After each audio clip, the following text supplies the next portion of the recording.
बिस्मिल्लाहिर्रहमानिर्रहीम, अस्सलाम वालेकुम नाज़रीन, मैं साइमा कवल और आप अपना प्रोग्राम जो पसंदीदा तरीन अब आपका प्रोग्राम बन चुका है अवाम की पुकार देख रहे हैं। नेटवर्क है NTN यानी कि national television network. Orangi town से एक मरतबा फिर से हम आपको अपने प्रोग्राम में खुशामदीद कर रहे हैं। औरंगी टाउन की सड़कें अवाम की मुश्किलात की गवाही दे रही हैं।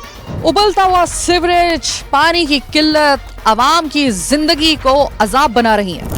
टीम अवाम की पुकार औरंगी टाउन में आज मौजूद होगी आपके नुमाइंदों के साथ, ताकि अवाम के असल और हकीकी मसाइल को हुकाम के सामने पेश किया जा सके। टीम अवाम की पुकार उठाएगी आज अवाम के हक की आवाज। वाज़ेह है कि एक मरतबा फिर से हम उस इलाके में मौजूद हैं जिसको औरंगी टाउन कहा जाता है, और औरंगी टाउन का जिक्र हो और यहाँ के टाउन चेयरमैन जमील ज़िया साहब का जिक्र ना हो, ऐसा मुमकिन ही नहीं है। इससे पहले भी हमारा एक साहब का प्रोग्राम जो आपने कुछ दिन पहले देखा, उसमें भी जमील साहब का यानी कि जमील ज़िया साहब का जो कि टाउन चेयरमैन है, उनका जिक्र हुआ था और बहुत ऐसे हवाले से हुआ था कि लोगों ने बाकायदा तौर पर उनको बद्दुआएं दी थी मेरे प्रोग्राम में।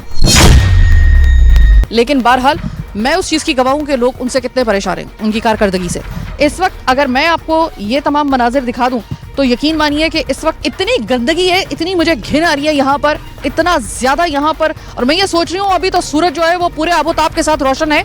जिस वक्त बारिशें हुई होंगी या बारिश अभी मजीद अगर हो, इस इलाके की क्या हालत हो जाएगी, कानों को हाथ लगाए हम। बहरहाल अभी मैं आपको लेके चल रही हूँ, चूँकि अवामी नुमाइंदे हमारे साथ मौजूद हैं। मुत्तहिदा कौमी मूवमेंट के इस इलाके से सिटिंग MPA एजाजुल हक साहब जो हैं वो हमारे साथ मौजूद हैं। मैं ज़रा उनके पास जाती हूँ पेशतर इसके कि मैं उनसे बात करूँ। एजाज साहब, मैं एक चीज़ पे तो आपको थोड़ा सा सराहना चाहती हूँ, वो ये कि कम से कम आप वो शख्स हैं, बड़ी मुश्किल से मुझे कोई ऐसा MPA या MNA, मेरी ख्वाहिश ही रही थी कि मैं जाऊँ तो वो उसी इलाके जहाँ से वो जीते हैं ना, उसी इलाके के रिहायशी भी हूँ। आपका घर पीछे है, आपके सामने ये मंजर, क्या कहेंगे? इतने बेबस हो गए आप आज के, आप मतलब आपके घर की दहलीज के सामने ये मनाजिर हैं, आप अपने घर के दहलीज के सामने ये मनाजिर देख रहे हैं और बर्दाश्त कर रहे हैं, कुछ कर नहीं रहे, क्या हो? बेबसी नहीं है, इसको कह सकते हैं कि एक्सपोज होना। वो जो एक दावा था ना, पिछले 78 सालों से पाकिस्तान पीपल्स पार्टी की ख्वाहिश रही है कि वो शहर कराची के ऊपर हुक्मरानी करें बल्दियात के तनाजुर में। UC चेयरमैन बने, वार्ड काउंसलर बने, मेयर कराची बने। आज उसको आप जिस भी पैमाने में तोल लें, चाहे वो आप कह लें कि गलत तरीके से आए, सही तरीके से आए, तो आज 78 सालों की तारीख़ में पहली दफ़ा पाकिस्तान पीपल्स पार्टी की हुकूमत, मकामी हुकूमत मौजूद है। उनके पास मेयर कराची उनका है, डिप्टी मेयर कराची उनका है, और UC चेयरमैन उनके हैं, टाउन चेयरमैन उनके हैं। मैं ये समझता हूँ तकलीफ़ तो हो रही है यकीनन, लेकिन लोगों को ये पता चल गया, जो बड़े बुलंद व बांग दावे किए जाते थे कि हमें मौका मिलेगा और बल्दियात में हम आएंगे तो हम कराची को बना देंगे, कराची को हम संवार देंगे। कराची की ये सूरत हाल है। आज जहाँ पर हम ये खड़े हैं, ये औरंगी टाउन UC 1 है, जिसमें अभी ज़िमनी इलेक्शन हुआ है हाल ही में, और रस्सा कशी हुई है कि सीट किसके पास जाएगी, TLP के पास जाएगी या पाकिस्तान पीपल्स पार्टी के पास जाएगी। वो एक कबल वक्त बात है, लेकिन ये सूरत हाल मेरे यहाँ पे मकामी मौजूद है। मैं यहाँ पे पला बढ़ा हूँ, यहीं पर मुकीम हूँ मैं, और MQM की तो खूबसूरती यही है कि वहाँ MQM के नुमाइंदे अपने हल्के पे मौजूद होते हैं। मैं यहाँ पर मौजूद है, इस बात की गमाजी है। तो आज मेरे इलाके वाले बताएंगे कि ये सूरत हाल आज से 15 साल पहले भी ऐसी नहीं थी जिस तरह आज मौजूद है। 15 साल इससे बेहतर था, 10 साल पहले इससे बेहतर कंडीशन थी, आज बहुत बुरी अबतर कंडीशन है। जबकि आपको पता है कि 17 साल हुकूमत मुतवातर पाकिस्तान पीपल्स पार्टी की है, और उसके बाद नीचे वज़ीर बल्दियात पाकिस्तान पीपल्स पार्टी के हैं, उसके बाद मेयर कराची जो 78 साल ख्वाब था वो पाकिस्तान पीपल्स पार्टी के हैं, उससे नीचे मैं बाकी शहर टाउन की बात ही नहीं करता, मैं अपने टाउन की बात करूँगा, औरंगी टाउन की। टाउन के चेयरमैन पीपल्स पार्टी के हैं, UC के चेयरमैन पीपल्स पार्टी के हैं, वार्ड के काउंसलर पीपल्स पार्टी के हैं। अगर ऐसी सूरत हाल है, यकीनन तकलीफ़ है, और ऐसी तकलीफ़ है जिसको बयान नहीं कर सकते। तो फिर एजाज साहब, यहाँ पे मैं आपको कट करूँगी ज़रा। अगर आप कह रहे हैं कि यहाँ पर पाकिस्तान पीपल्स पार्टी का 17-18 साल ख्वाब था कि मेयरशिप भी उनको एक दफ़ा मिल जाए, जो हमेशा मुत्तहिदा को ही मिलती थी कराची के अंदर, तो फिर आपने बल्दियाती इंतखाबात में क्यों नहीं पार्टिसिपेट किया? कर लेते, अगर आपको पता था कि सारी प्लेट उनकी तरफ जा रही है तो कुछ प्लेट का हिस्सा अपनी तरफ भी रख लेते, थोड़ा सा पार्टिसिपेट कर लेते, आप आ जाते।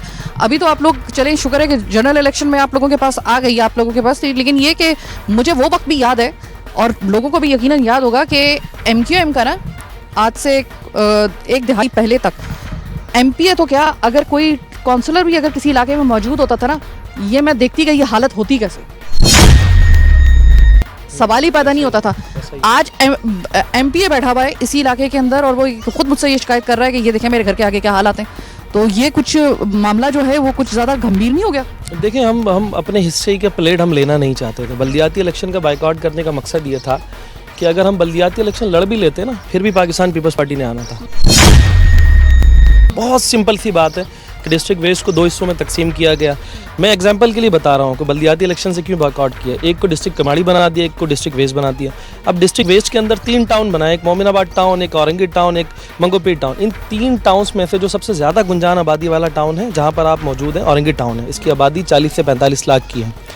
यहाँ पर जो यूसीओं की तकसीम हुई है ना हल्का बंदियों में, वो 1.5 लाख वोटों में है। 1.5 लाख वोटर में 1 यूसीयाँ बनाई गई और औरंगी टाउन की टोटल मिला के 40 लाख आबादी में 8 यूसीयाँ हैं, यानी 8 यूसी चेयरमैन हैं। वसाइल 8 यूसीओं के हैं। और बराबर में मंगोपीर टाउन है, वो मुश्किल से मेरे ख्याल से 5 लाख आबादी पर भी मुश्तमिल नहीं है। और मंगोपीर टाउन की जो यूसीयाँ बनाई गई है ना, वो 10 से 12 हज़ार वोटों पर हैं। और 10 से 12 हज़ार वोटों पर होने के बाद हुआ ये कि मंगोपीर टाउन की 16 यूसीयाँ हैं, 16 वसाइल हैं 16 यूसीओं की, और औरंगी टाउन की जो वसाइल हैं वो 8 यूसीओं के हैं। ऐसी सूरत हाल के अंदर अगर हम अपनी प्लेट अपनी तरफ कर लेते कि हम भी बल्दियाती इलेक्शन लड़ ले, हो सकता था कि औरंगी टाउन हम जीत जाते, इसमें कोई शक नहीं है। लेकिन मंगोपीर का क्या होता है? मुल्क तो जमहूरियत पे चलता है, क्या हम अपने लोगों का खून कर देते हैं? कराची शहर को हम भेज देते हैं, अपने लोगों को भेज देते हैं। हत्तुल इम्कान हमने कोशिश की कि ये मामला संभल जाए। हमने इसके अंदर सबसे बड़ी जो गलती रही है ना, वो जमात इस्लामी की रही है। जमात इस्लामी कहीं ना कहीं वो समझ रही थी कि 2002 का टाइम चल रहा है, एमक्यूएम बाइकआउट करेगी तो हम मेयर आ जाएंगे। जब वो नेमतुल्लाह साहब जब आए थे जी, अब देखें ना, हुआ ये कि इलेक्शन भी वो लड़के आए और वो जिस तरीके से पिटे हैं, मेजॉरिटी होने के बावजूद वो मेयर नहीं बन सके। हमने उनको कहा था कि आप भी इलेक्शन का बाइकआउट करें, सही तरीके से हल्का बंदियाँ करवाएं, उसके बाद हम ग्राउंड पे उतरते हैं, फिर जो जीतता है वो जीत जाए, भले से कराची शहर से एएनपी जीत जाए, लेकिन हक तो बने ना। 40 लाख आबादी में 8 यूसीओं की वसाइल और 5 लाख आबादी में 16 यूसीओं के वसाइल। अब ये भी तारीख का हिस्सा है कि एमक्यूएम पाकिस्तान ने इसी बल्दियाती निज़ाम में 53 यूसीओं को भी इजाफा करवाया था। अगर जमात इस्लामी एक कदम पीछे हटती तो ये इलेक्शन 53 यूसी के साथ हम लड़ते, हो सकता है 70 यूसियाँ हो जाती, इसलिए हमने किया। दूसरी बात ये, हम बेबस नहीं हैं अल्हम्दुलिल्लाह। हमारे पास इशू ये है कि जिस सिस्टम पे हम मौजूद हैं, सियासी नज़रियात के बजाय, इख्तलाफ के बजाय हम दुश्मनी में उतर आए।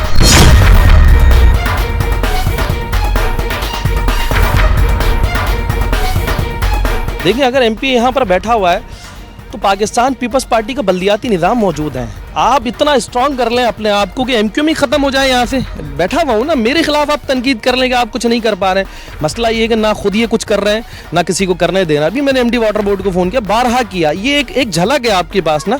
औरंगी टाउन की हर गली, हर सड़क की कंडीशन ये है। आप औरंगी टाउन को क्रॉस करते हुए आई हैं और औरंगी टाउन का आखिरी इलाका, आगे से बलूचिस्तान शुरू हो जाता है।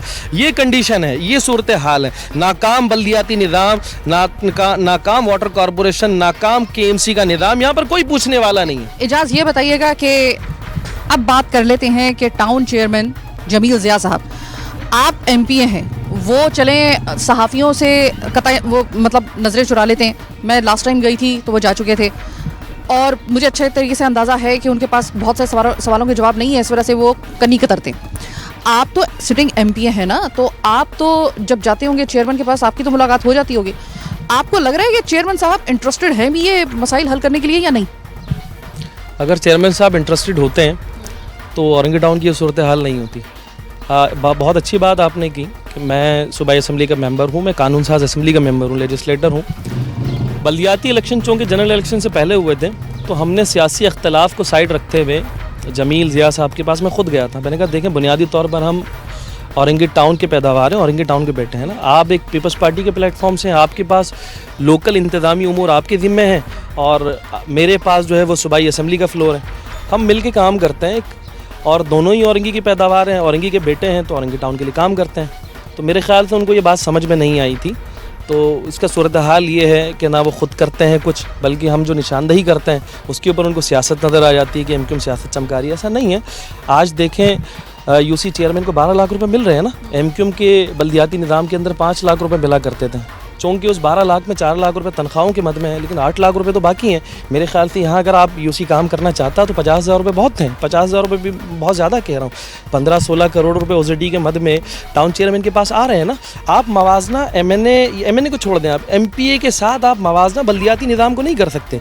एमपीए पब्लिक ऑफिस होल्डर नहीं होता। मेरे पास महाना कोई ओजेडी शेयर नहीं आ रहा। ओजेडी शेयर आ रहा होता मैं कम से कम पूरा औरंगी नहीं करता, लेकिन अपनी गली तो कर ही देता। एक एग्जाम्पल की बात कर रहा हूँ मैं। तो ये पैसे या तो ओजेडी के मद में यूसी चेयरमैन लेता है, या तो फिर वो टाउन चेयरमैन लेता है, या तो फिर वो मेयर कराची लेता है। तो वो नहीं कर रहे हैं, खर्चा नहीं कर रहे हैं। मैं ये समझता हूँ आज वफाकी हुकूमत में पाकिस्तान पीपल्स पार्टी का सबसे बड़ा स्टेक मौजूद है। सूबाई हुकूमत 17 सालों से पीपल्स पार्टी के पास है। 78 साल ख्वाब पीपल्स पार्टी का पूरा हुआ। मेयर कराची मौजूद है, टाउन चेयरमैन मौजूद है, यूसी चेयरमैन मौजूद है और वार्ड के काउंसलर मौजूद हैं। इन तमाम तर वसाइल के होने के बावजूद अगर कराची की सूरत हाल इस तरह है, औरंगी टाउन की सूरत हाल इस तरह है, सिराकी की सूरत हाल इस तरह है, तो मैं ये समझता हूँ नीयत का मसला नहीं है, तासुब का मसला है, दुश्मनी का मसला है। देखें, तमाम तर वसाइल के होने के बावजूद किसी भी सियासी जमात को सियासी तौर पर ख़त्म करना कितना आसान है। मैं ये समझता हूँ तो कि अगर एजाज, काम करते हैं एमक्यूएम का नाम नहीं होता। एमक्यूएम का नाम ना होता बिल्कुल, लेकिन आपको नहीं लगता कि वो लोग जो तकरीबन एक दहाई पहले या एक दहाई से पहले जो थे, अब उनको आदत है कि भाई हमारे इलाके का जो एमक्यूएम का एमपीए होगा ना, वो अब बाकी जो है उनसे कोई लेना देना नहीं है। क्या टाउन चेयरमैन कर रहा है नहीं कर रहा है, हमें उनको तो आदत है ना कि वो पकड़ेंगे आपको। बिल्कुल ठीक है। उस वक्त आपको कितनी खिफत का सामना करना पड़ता है। अब मैं जानती हूँ अच्छे तरीके से कि हमारी अनफॉर्चुनेटली, या मैं लोगों को भी बता दूं, किसी खुशफहमी में मत रहिएगा, ये जो सियासत की बिसात है ना, जो चाहे लोकल हो या फिर सूबाई हो या फिर वफाकी हो, अगर आपको इतना सा भी अभी तक इबाम है कि वो आपके मफाद के लिए होती है यह सियासत, या आपका उससे कोई लेना देना है, तो आपका लेना देना सिर्फ इतना है कि आपने वोट वाले दिन जाके वोट डालना है, उसके बाद आपका काम खत्म। उसके बाद जो शतरंज की बिसातें बिछती हैं ना, ये इनके अपने मफाद के दरमियान में बिछती हैं।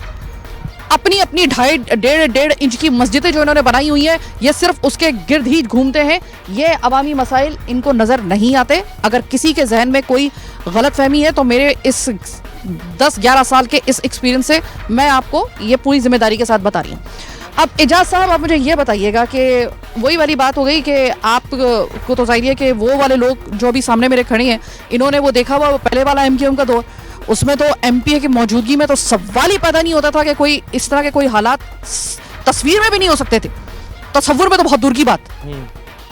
आपको कितनी खिफत का सामना करना पड़ता है कि जिस वक्त वो आपसे आके जवाब तलबी कर रहे होते हैं, आप उनको क्या समझा पाते हैं कि ये मामलात अब हमारे नहीं है, या ये हमारे हाथ में नहीं है, या ये आप जाइए टाउन चेयरमैन के पास, वो समझ जाते हैं इस बात को?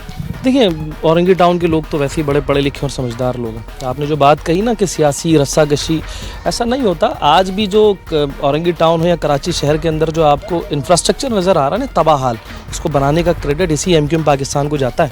एमक्यूएम पाकिस्तान किसी शख्स का या फिर फर्द वाहिद का नाम नहीं है। इसलिए अभी तक आपको इंफ्रास्ट्रक्चर के कुछ बाकियात, आपको उसके अलावा कुछ नजर आ रहा है? आपको इंफ्रास्ट्रक्चर, ये इंफ्रास्ट्रक्चर का जो लफ्ज है वो कराची के लिए फिल वक्त एग्जिस्ट कर रहा है। साथ में एक अल्फाज और ऐड किया है कि जो चीज़ें बची हैं, जो चीज़ें बची हैं ना, वो एमक्यूएम पाकिस्तान का ही दिया हुआ है। जिस इलाके में आप मौजूद हैं ना, इस इलाके में पब्लिक ट्रांसपोर्ट तो क्या, लोकल ट्रांसपोर्ट भी मौजूद नहीं है। आज से 10 साल पहले इसी टाउन को, इसी इलाके में green line bus service MQM Pakistan ने दिया था।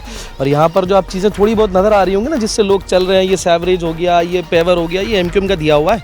अगर एमक्यूएम के हाथ में होता, चीज़ें होती, तो एमक्यूएम ने किया है। और तारीख गवाह इसका, हम नहीं पूरी दुनिया गवाह है कि एमक्यूएम पाकिस्तान का ही हक परस्त मेयर था, जो दुनिया के बेहतरीन मेयर्स में शुमार था।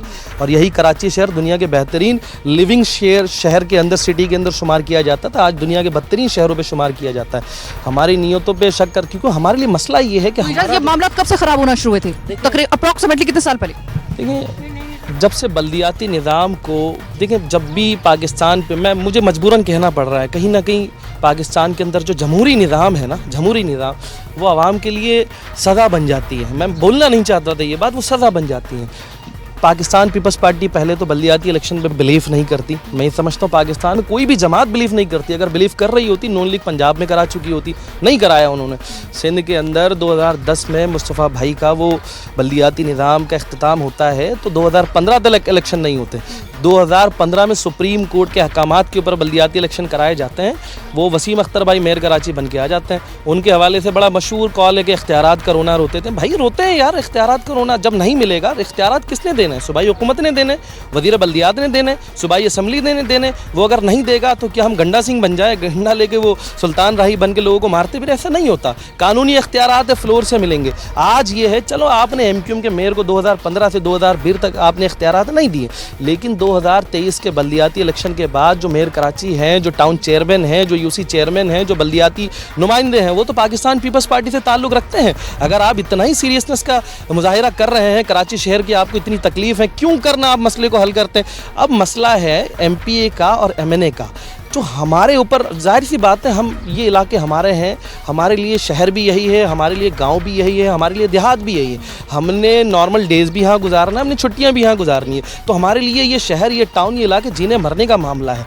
जो हमारे पास फ्लोर मौजूद हैं, डेली बेसिस के ऊपर हम आवाज़ उठा रहे हैं, लेकिन सामने बेहिसी का मुजाहिरा है, तो हमने कानून की ही मदद लेनी है, हमने आवाम का ही मदद लेना है, हमने फ्लोर के ऊपर ही बात करनी है। बल्दियाती निज़ाम हमारे पास नहीं है, तो उसके ऊपर हम बात नहीं कर सकते। जब आएगी तो दुनिया देखेगी, पहले भी हमारे पास मौजूद थी। बहुत बहुत शुक्रिया एजाज साहब। इस वक्त मैं आपको याद दिला दूं कि जिस गोल्डन पीरियड के कराची के लिए ये जिक्र कर रहे थे और वो बता रहे थे, वाज़ेह रहे कि वो वक्त कौन सा था जिस वक्त मुस्तफ़ा कमाल जो थे वो बतौर नाजिम कराची वो यहाँ पर काम कर रहे थे, और इस वक्त सरपरस्त उस वक्त कौन थे वो आपको पता है। और उसके बाद सबसे बड़ी बात, मुशर्रफ साहब, अल्लाह गनी की रहमत करें उनको, अब उनका आना जमहूरी था गैर जमहूरी वो था, वो एक अलग मामला है, लेकिन उस वक्त कहा जा रहा था कि जो काम हो रहे थे, अभी भी अगर आपको कराची के अंदर कोई किसी प्रोजेक्ट की बाकियात पुरानी नज़र आएंगी तो उसके ऊपर तख्ती जो है वो आपको मुस्तफ़ा कमाल की नज़र आएगी। और बदस्ते मुबारक जो है वो अमूमन वहाँ पे आन जहानी हमारे जो साबिका मुशर्रफ साहब थे उनका आपको जिक्र मिलेगा। इशरत रिबा जो थे वो उस वक्त जो थे वो गवर्नर सिंध थे उस वक्त, तो उसको कहा जा रहा है कि अभी तक जितने भी लोगों से बात हुई है वो कह रहे हैं भाई वो गोल्डन पीरियड था। लेकिन वसीम अख्तर साहब जब आए थे तो उस वक्त याद कीजिएगा कि उस वक्त जो था ना वो एकदम हालात जो थे वो इस तरह के हो गए थे कि वसीम अख्तर साहब का एक ही शोहरा था, वो ये था कि इनको इख्तियारात चाहिए, इख्तियारात मिल नहीं रहे। उस वक्त से जो ये कराची का बेड़ा गर्क होना शुरू हुआ है उसके चशमदीद गवाह आप भी हैं और मैं भी हूँ, इसलिए क्योंकि मैं भी मुसलसल उस वक्त ये अपना दूसरा प्रोग्राम करती थी जो बड़ा शोहरा वफाक था, इसी हवाले से था, उस वक्त से मैं देख रही हूँ। लेकिन आज मैं बाखुदा मैं पूरी जिम्मेदारी के साथ आपको बता रही हूँ कि उस वक्त के मुकाबले में अब जो हालात और नज़ारे हैं ना वो उससे ज़्यादा ख़तरनाक और उससे ज़्यादा गंभीर हो चुके हैं। ये हालात जो हैं ये लोग डिज़र्व नहीं करते। कसीर आबादी है, खुदा का कुछ खौफ खाएं। ये जितने भी टाउन नाजिम हैं या जो जिनके हाथ में ये इख्तियारात हैं XYZ, क्योंकि एक बड़ी चेन है इसमें, जो इसमें इन्वॉल्व है ना, याद रखिएगा कि आपको एक ना एक दिन तो आवाम का सामना करना पड़ेगा, आप माने ना माने। कितने देर तक आप छुप सकते हैं? वेल, छोटी सी एक ब्रेक का वक्त हुआ है, ब्रेक के बाद वापस आएंगे। तो ये जो आवाम मेरे सामने है जो असल में विक्टिम है, उस विक्टिम आवाम के पास जाएंगे और ज़रा पूछेंगे औरंगी टाउन की कि वो किसको मुजरिम समझते हैं।